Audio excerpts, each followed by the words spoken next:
Yo, so this week I have Usagi Yojimbo from the 2012 TMNT. I'm gonna try to fix this guy's face and give him some better paint.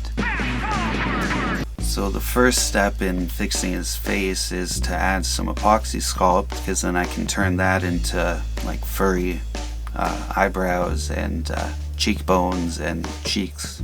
So he looks a little more like he does in the cartoon, but also a little more 3D in the face, a little more realistic. So I put just a little at a time, and I'm wetting all the tools I'm using. That's a silicone tool, and I use the silicone to just kind of flatten it out or smooth it out. And then I use this scalpel just to cut some little lines and to look like it's fur, not just plastic or just skin.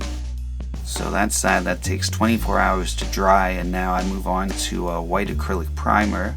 So I'm covering all the gray spots that I covered with, or that I put the Apoxie Sculpt. And then I'm just doing a little bit on all his fur and a little dry brushing on the clothes, or at least the top half. And then for the fur around his face, I just do a little, and trying to leave brush strokes if possible, but not covering everywhere, because I'm going to go with more colors and try to build up so it looks like layers of fur just with the paint. So now I have a granite gray, so I'm going the same technique with the paint, just trying to make little brush marks and strokes. So there's some white and some gray now, all kind of going in the same direction.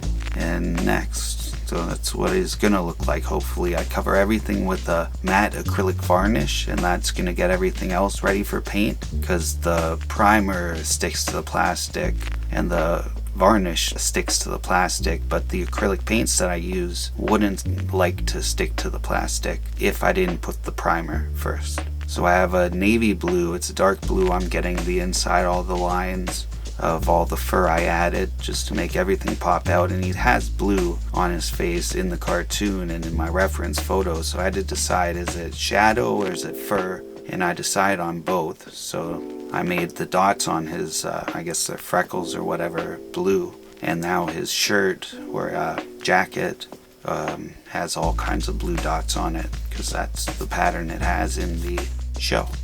And it's in season 5 in the Tales of the TMNT that I pulled this guy from. And I have the toy, that's him from back in the day when I got it. Now I have a parchment, it's just an off-white, and I'm doing a dry brushing with a really shitty, it's like hard bristle brush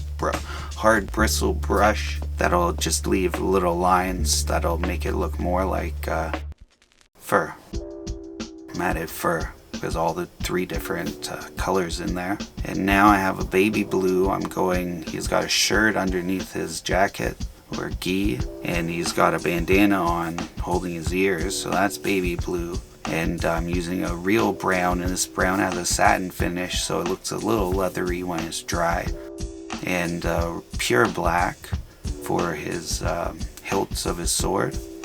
And I already put matte varnish on there, so everything's sticking nice. And I only have to do 1 coat, and then the ropes holding his scabbards or sword holders together was black. Now I decided, once I have the black out, I'm going to do his pupils and his eyes. I don't know why he has red eyes. Maybe he has some magical mystical herbs or something, but I should have done the eyes before I built up on his face, because it would have been easier to get to. But I used a toothpick to get all the little spots of gold in the sword. And now I cover everything again with the matte acrylic varnish. That's going to seal everything up so it won't get scratched or anything, because I'm going to put more coats on that I don't want to blend together with the paint I already have, so that separates it, because now I'm putting a black wash on, and it would have been muddy and just blended with the other paint I put on if I didn't put that matte acrylic varnish.